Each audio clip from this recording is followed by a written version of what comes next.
Hello and welcome back to McClaren Performance. The Carabao Cup Final is coming up on Sunday. It's Manchester United versus Newcastle United. I'm going to take my guess of who's going to win.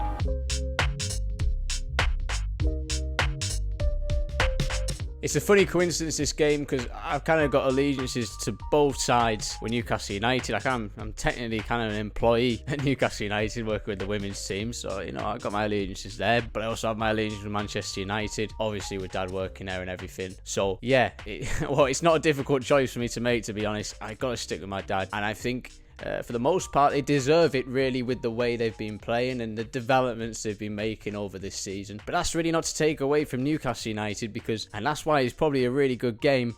They have their reasons too to want that trophy and to deserve it also with the developments they've made over the past season and a half. I have got a ticket to Wembley as well, so I will be going. It's Friday today. I'll be setting off tomorrow, get to see the game, and then somehow get back in the evening, which I know is going to be a nightmare. I'm going to be so tired after it. But yeah, what are my thoughts going into the game? I guess I'll start off with Newcastle United. Obviously, they've done really well this season. The way in which they play with that intensity, and it served them really well. They counter-press really hard. They get the ball out, they win the ball, they run and run.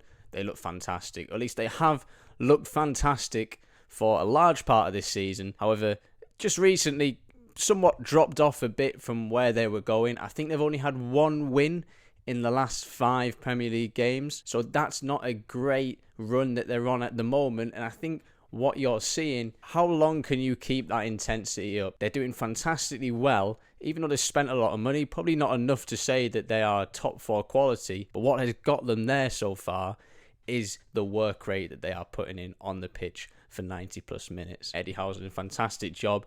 The instruction, the way they play, it looks really clear. You can understand it. Everybody's on board, fans, coaches, staff, everybody. Speaking from experience working there with the women's, there's a fantastic level of community there at the moment, and that massively contributes to what's going on at the moment, more so than the money going in. I think what has benefited Newcastle United is the level of organisation, is how clear everything is and how on board everybody is with everything that is going on. But like I said, I think the last few games, that hasn't quite shown through. They haven't been quite at the level that they wanted to be. How long can they keep that intensity up? How long can they play in that way? And that's not to put anything against them, because for them, finishing the top 6, I think, is far more than what people were expecting of them in the first place. And still with the possibility of finishing top 4.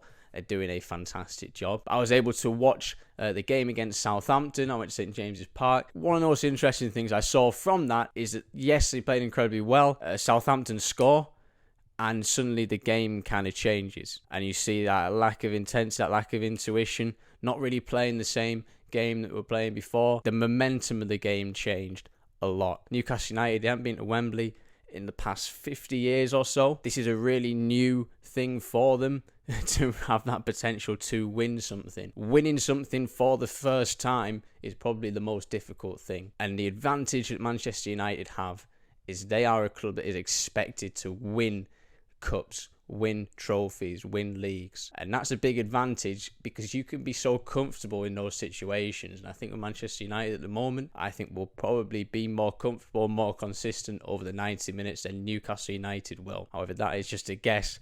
You could imagine Newcastle United really coming out and really firing on all cylinders. The last time I watched Newcastle play Manchester United was at Old Trafford. It was at 0-0 draw. It was a really frustrating game to watch. If I remember right, it was Newcastle really just disrupting the way that Manchester United wanted to play and really slowing things down and breaking things up and then taking advantage of certain situations. Also, I believe set pieces for them was really an advantage, but ultimately ending 0-0 anyway. I think Manchester United have developed a lot more since then in their understanding of how they want to play. Of course, just on the face of it, they have much better form going into this game. I haven't really been able to watch the games against Barcelona, but they've played really well. Obviously, have to play well to beat Barcelona in any situation. So they have that momentum going forward. It's just really from a psychological point of view. Manchester United look like that more consistent team, meaning that they are much better at reacting to setback. And I think that Barcelona game just the other day is probably a clear example of that, conceding that penalty, and probably in a lot of situations this season,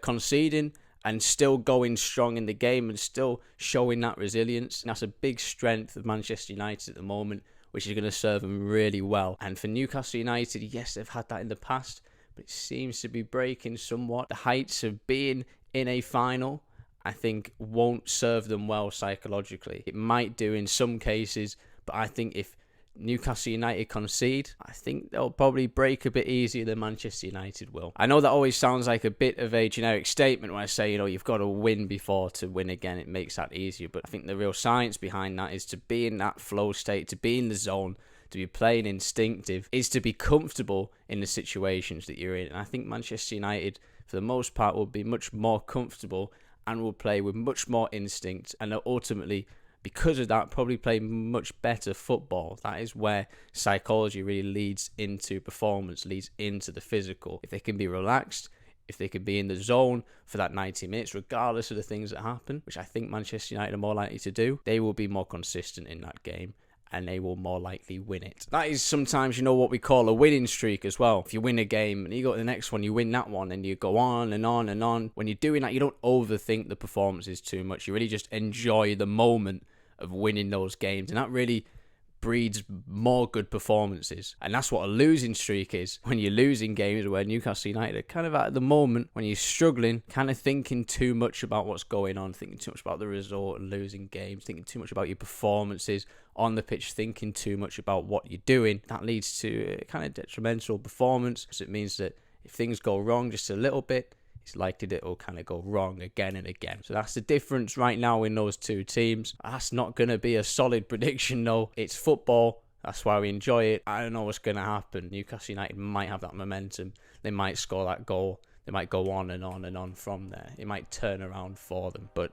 chances are right now, it's Manchester United's game to win. Manchester United, although I haven't watched the last two games, I haven't really been able to, but they are getting a better team all the time. They look more flexible, more organised, also organising how they want to play, and then flexible with players that can come in and out of that. I love that sort of flexibility and creativity within the structure of what Erik Ten Hag wants to play. But yeah, they're my thoughts. Thank you for watching and listening. It's a mostly Manchester United fan base that watch my stuff, so when I ask who do you think is going to win, I think I know what the answer is going to be. But what are your thoughts on the game? Do you think I'm right about what I'm saying? With both teams especially, do you think that's going to culminate in Manchester United winning this game? Thank you for watching and listening. Leave a like, subscribe, leave a review, keep supporting everything that's going on, really. That'd be great, and I will see you again next week.